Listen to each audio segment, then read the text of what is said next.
బాబాయ్, ఇవాళ ఏం కూరలు ఇస్తున్నావు?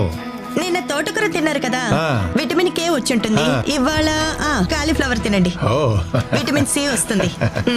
అలాగే అలాగే. ఇదిగోండి బాబాయ్. చిల్లరా ఉంచుకోమ్మా. పరాయి సొమ్ము పాము లాంటిది బాబాయ్, మనం ఉంచుకుంటే మనల్నే కాటేస్తుంది. నేను తీసుకోను. మంచి పిల్లవే. ఏంటి కేవైసీ అప్డేట్ చేయాలా? ఆధారు పాన్ ఎంటర్ చేసి మీకు ఓటీపీ సబ్మిట్ చేయాలి, అంతే కదా? మీరు లింక్ పంపించండి, చేసేద్దాం. ఫ్రెష్ కూరగాయలు ఏమున్నాయి? ఇవన్నీ ఫ్రెషే. ఫ్రెషా? ఏం ఫ్రెష్ ఉన్నాయి? వంకాయ ఏమో వంకరగా ఉంది, టమాటా ఏమో పుచ్చిపోయింది, ఆలుకేమో బొక్కలు. తెలిసిందేగా. ఇంకా ఏం తెలుసు నీకు? అన్నీ తెలుసు మాకు. గోడౌన్ నుంచి తక్కువ రేట్లు తీసుకొచ్చి ఇక్కడ మా అందరికి హై రేట్స్కి అమ్ముతారు.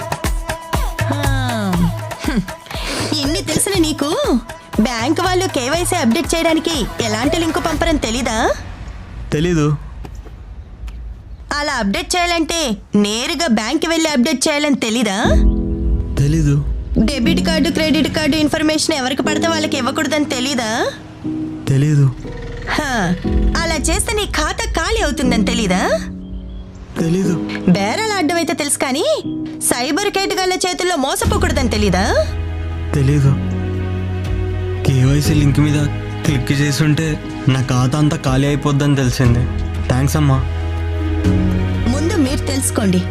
తెలియని నెంబర్స్ నుండి కాల్స్ కానీ మెసేజెస్ కానీ వస్తే వాటి మీద క్లిక్ చేయకండి, వెంటనే డిలీట్ చేసేయండి. ముఖ్యంగా సాఫ్ట్వేర్ ఉద్యోగులు, వృద్ధులు, పదవి విరమణ చేసిన వాళ్ళు, గృహిణులు వచ్చిన లింక్స్ ని సరిగ్గా గమనించకుండా క్లిక్ చేసి మోసపోతున్నారు.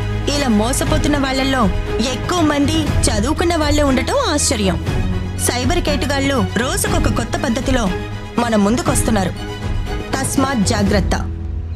ఇటువంటి సైబర్ మోసగాళ్ళని అరికట్టడానికి 1-930కి కాల్ చేయండి.